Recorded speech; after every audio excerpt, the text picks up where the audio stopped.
Hello students, welcome to my YouTube channel. This is Vishal sir. Now students, we will discuss our unit second, that is current electricity. Today we will do the introduction part and some topics related to our syllabus. In unit first we discuss about charges at rest. हमने क्या पढ़े हैं कि charges जब rest पे होते हैं तो उनकी दो प्रॉपर्टीज़ होती है जो हमारे पास दो चैप्टर में थी, first chapter and second chapter. First chapter में हमने कौन सी प्रॉपर्टी पढ़ी? Electric field. और सेकंड चैप्टर में हमने कौन सी प्रॉपर्टी पढ़ी? उसकी electric potential. These two properties are related with charges at rest. मतलब जब चार्ज रेस्ट पे होंगे तो ये दो प्रॉपर्टीज़ होती हैं। अब हमने डिस्कस करना है कि चार्ज रेस्ट पर नहीं है, वो चार्ज मोशन में है। जब चार्ज मोशन में होगा तो वो क्या प्रोड्यूस करता है? करंट। मतलब चार्जेस एट मोशन वो हम डिस्कस करेंगे और वही हमारी यूनिट बनेगी करंट इलेक्ट्रिसिटी। इस यूनिट में हमारे पास जनरली एक ही चैप्टर है, वही हमने डिस्कस करना है। तो मोशन में हमने करंट डिस्कस करना है। चार्ज अब मोशन में होंगे और वो क्या प्रोड्यूस करेंगे? करंट प्रोड्यूस करेंगे। तो जैसा हमने 10th क्लास में भी चैप्टर इलेक्ट्रिसिटी पढ़ा था, चैप्टर 12 इलेक्ट्रिसिटी, उसका इंट्रोडक्शन पार्ट और ये हमारा इंट्रोडक्शन पार्ट कुछ सेम ही है। क्योंकि सबसे पहले तो हम करंट की बात करते हैं, करंट क्या होता है। तो करंट को हम क्या कह सकते हैं? Electric current. One is the same thing, current और electric current. Now electric current, what is electric current? अब हम किसी भी वायर में करंट कब कहेंगे कि when the current flow. Actual in practice electric current is the flow of charge. Electric current is the flow of charge. So mathematically we can write current. Current is denoted by the symbol I, and current is equal to charge upon time or Q upon T. So electric current की हमारे पास क्या definition हमारी बन सकती है? The flow of electric charges through a conductor forms an electric current. मतलब जितना चार्ज हमारा कंडक्टर के अंदर फ्लो करता है तो वो हमारे पास किसके इक्वल होगा? Per unit time equal to total electric current in the circuit. और एक बात और आती है कि जो इलेक्ट्रिक करंट है वो एक हमारे पास वेक्टर क्वांटिटी नहीं है, वो कौन सी क्वांटिटी होती है? Scalar quantity. Current is not a vector quantity, it is a scalar quantity. ये हमने याद रखना है। अब बात आ जाती है यूनिट की। तो हमारे पास यूनिट क्या होगी करंट की? SI unit.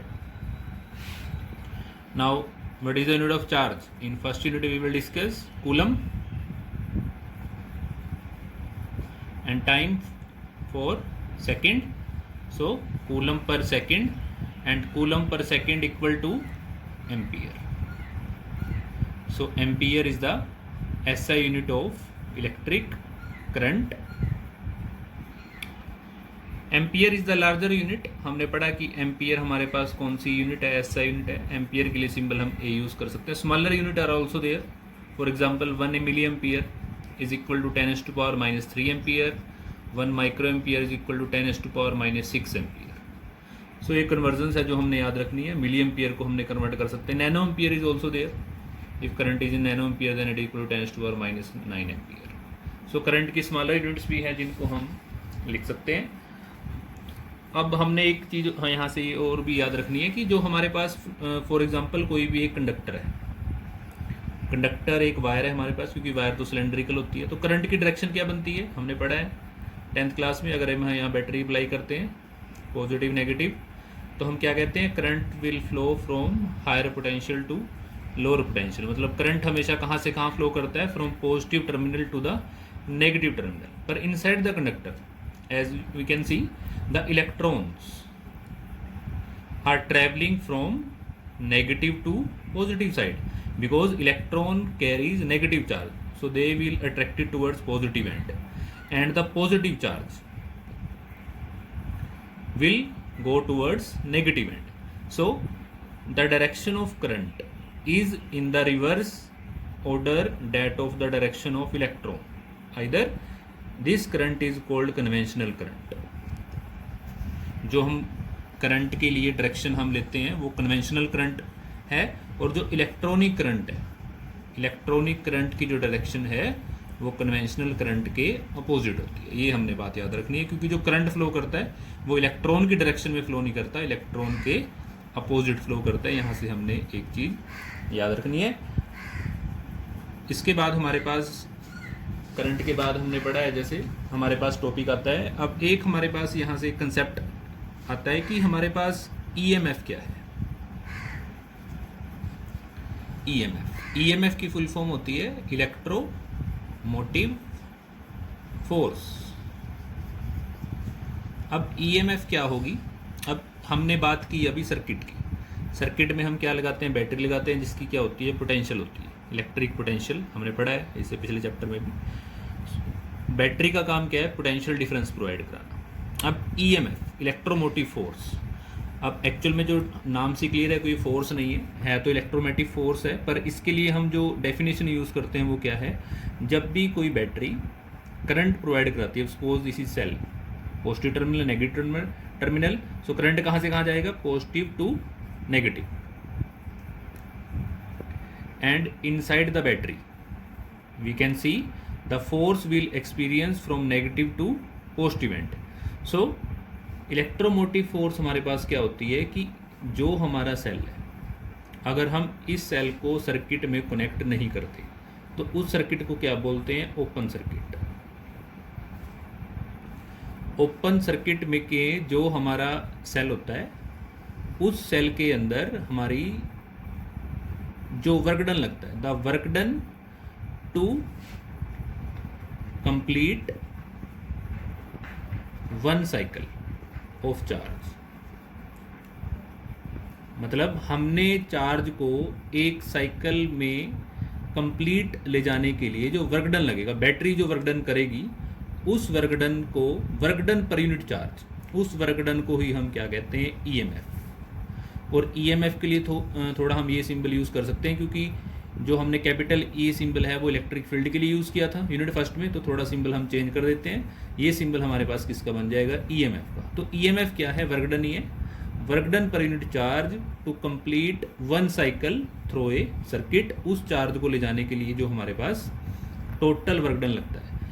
In another way एक डेफिनेशन और भी हम कह सकते हैं कि जो सेल है हमारा, अगर हम इसको सर्किट में कनेक्ट नहीं करते तो इस सेल के अक्रॉस जो पोटेंशियल डिफरेंस होगा, the potential difference across the terminals of the cell, the potential difference across the terminals of the cell when it is not connected in any circuit, either open circuit में अगर हम cell का potential difference निकालते हैं तो वो किसके equal आता है? ईएमएफ के। और वो मैक्सिमम होता है, क्योंकि जब हम इस सेल को सर्किट में कनेक्ट करेंगे तो वो जो पोटेंशियल डिफरेंस होगा वो मैक्सिमम पोटेंशियल डिफरेंस से कम होगा। तो हम ये कह सकते हैं कि जो ईएमएफ है उसकी यूनिट भी हम क्या लिख सकते हैं? Volt. So volt is also the unit of EMF. तो ईएमएफ और पोटेंशियल डिफरेंस में क्या मेन डिफरेंस है, हम यहाँ डिस्कस थोड़ा एक लाइन में बता सकते हैं कि ईएमएफ और पोटेंशियल डिफरेंस में क्या डिफरेंस है। ईएमएफ कब होती है? ओपन सर्किट में अक्रॉस द सेल, और पोटेंशियल कब होता है? Close circuit. तो दोनों में हमारा एक ये मेजर डिफरेंस है जो हमने याद रखना है। ओपन सर्किट में अगर हम सेल के अक्रॉस लेते हैं तो वो ईएमएफ होती है, और जब सर्किट क्लोज हो जाता है तो वो हमारे पास क्या होती है? Potential difference. और EMF is always greater than potential difference. This is also the major difference between EMF and potential. तो स्टूडेंट्स हमने क्या देखा कि ईएमएफ और पोटेंशियल डिफरेंस में क्या मेन डिफरेंस है। दोनों की यूनिट ऐसा यूनिट वोल्ट होती है। आगे हम रिलेशन भी पढ़ेंगे ईएमएफ और पोटेंशियल डिफरेंस का क्या रिलेशन है। उसके बाद एक जनरल टॉपिक है हमारे पास, topic next topic is Ohm's law, जो हमने पहले भी पढ़ा है। ओम्स लॉ की सिंपल फॉर्म क्या होती है? Potential difference is directly proportional to current. मतलब जितना ज़्यादा पोटेंशियल डिफरेंस होगा सर्किट में उतना ही ज़्यादा करंट होगा। फॉर एग्जांपल, अगर किसी भी इलेक्ट्रिक सर्किट में हम नंबर ऑफ सेल्स बढ़ा देते हैं, 1 सेल 2 3, अगर 4 सेल लगा देते हैं तो जितने ज़्यादा सेल्स होंगे सर्किट में उतना ही ज़्यादा करंट होगा। सिंपल फॉर्म में हम ये कह सकते हैं कि V, क्योंकि सेल अगर हम इंक्रीज कर रहे हैं तो पोटेंशियल बढ़ेगा, और पोटेंशियल के बढ़ने से क्या बढ़ेगा? करंट। तो V directly proportional to I। Equality में चेंज करते हैं तो कांस्टेंट आता है, उस कांस्टेंट को हम क्या लिखते हैं? R. Resistance. So this is the mathematical form of Ohm's law, and R is the resistance. अब रेजिस्टेंस क्या होती है? रेजिस्टेंस किसी भी कंडक्टर की एक प्रॉपर्टी है, property of conductor. It is the property of conductor. Resistance is the property of conductor by which it oppose the current. Opposes the current. कहने का क्या मतलब है कि ये किसी भी कंडक्टर की एक प्रॉपर्टी है जिससे वो कंडक्टर करंट को अपोज करता है. तो वो प्रॉपर्टी कंडक्टर की क्या बन जाती है? रेजिस्टेंस. और रेजिस्टेंस किसी भी कंडक्टर की हो सकती है, किसी की कम होती है, किसी की ज़्यादा होती है. फॉर एग्जांपल कॉपर है, जो हम घर में वायरिंग यूज़ करते हैं, कॉपर की रेजिस्टेंस कम होती है. एल्युमिनियम की थोड़ी ज़्यादा होती है, तो इसलिए हम ज़्यादातर वायर्स कॉपर की यूज़ करते हैं. वैसे अगर हम बात करें प्रैक्टिकली तो सिल्वर की रेजिस्टेंस सबसे कम होती है, बट सिल्वर की वायर हम नहीं लगा सकते क्योंकि दे आर वेरी कॉस्टली. तो सिल्वर की रेजिस्टेंस सबसे कम होती है वैसे. तो रेजिस्टेंस कहाँ से आई? From Ohm's law, V equal to I R. अब हम फैक्टर्स डिस्कस कर लेते हैं कि रेजिस्टेंस किस किस पे डिपेंड करती है. फैक्टर्स कौन कौन से होंगे वो स्टूडेंट्स देखो. फैक्टर्स के लिए हम क्या कह सकते हैं? रेजिस्टेंस किस पे डिपेंड करती है? Length of the conductor. जितनी ज़्यादा लेंथ होगी उतनी ही ज़्यादा लेंथ ऑफ द कंडक्टर. जितनी ज़्यादा लेंथ होगी कंडक्टर की उतनी ही ज़्यादा क्या होगी उसकी resistance. Second factor is inversely proportional to area. Area की इन्वर्सली प्रोपोर्शनल है. एरिया अगर बढ़ेगा तो रेजिस्टेंस कम होगी, क्योंकि अगर हम किसी वायर का एरिया इंक्रीज कर देते हैं, for example this is thin wire and this is thick wire, दोनों में क्या फ़र्क है? रेजिस्टेंस कब प्रोड्यूस होती है? जब इलेक्ट्रॉन्स कोलाइड करते हैं मेटल आयंस के साथ. तो इस केस में इलेक्ट्रॉन्स को थोड़ा स्पेस ज़्यादा मिल जाएगा ट्रैवल करने के लिए, तो वो कोलिजन कम करेंगे, रुकेंगे कम. तो अगर इलेक्ट्रॉन्स का फ्लो चलता रहेगा in comparison with thin wire, तो इसकी रेजिस्टेंस कम होगी. तो इसलिए हम लॉन्ग लाइन, जब जितनी भी हमारी इलेक्ट्रिसिटी है, जब लॉन्ग लाइंस की वायर्स के लिए हम थिक वायर्स यूज़ करते हैं क्योंकि उनकी रेजिस्टेंस कम होती है. तो इन दोनों फैक्टर्स को जब हम कंबाइन करेंगे तो क्या आएगा? Directly proportional to L/A. और जब इक्वालिटी में चेंज करेंगे तो यहाँ पर अनदर कांस्टेंट आएगा. उस कांस्टेंट को प्रोनाउंस करते हैं रो, L/A. और रो को हम क्या कहते हैं? रेजिस्टिविटी. रेजिस्टिविटी और specific resistance.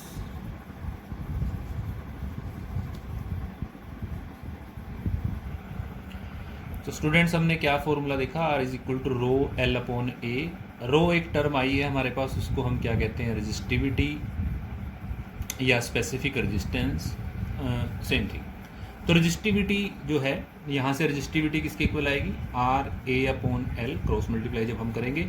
And what about the unit? तो unit of resistivity, R unit is ohm, A metre square, length is for metre, so metre ohm metre. So ohm metre is the SI unit of resistivity. Ohm unit हम किसके लिए use करते हैं? Resistance के लिए, क्योंकि अभी हमने फॉर्मूला पढ़ा V is equal to I R. R हमारे पास क्या आया था? V/I. तो SI यूनिट की बात करें तो वोल्ट पर एम्पियर, और इसी के लिए हम यूज़ करते हैं ओहम. ओहम के लिए सिंपल यूज़ करते हैं. अनदर थिंग, ओहम के लिए हम लार्ज यूनिट भी यूज़ कर सकते हैं, kilo ohm. 1 kilo ohm is equal to 10⁻³ ohm and 1 mega ohm is equal to 10⁻6 ohm. Resistivity से एक और डेफिनेशन हम यहाँ से लिख सकते हैं. रेजिस्टिविटी के बाद अगर हम बात करें कंडक्टिविटी की, कंडक्टिविटी को डिनोट हम सिग्मा से करते हैं, और sigma is the reciprocal of resistivity. So conductivity को हम क्या लिख सकते हैं? It is the reciprocal of resistivity.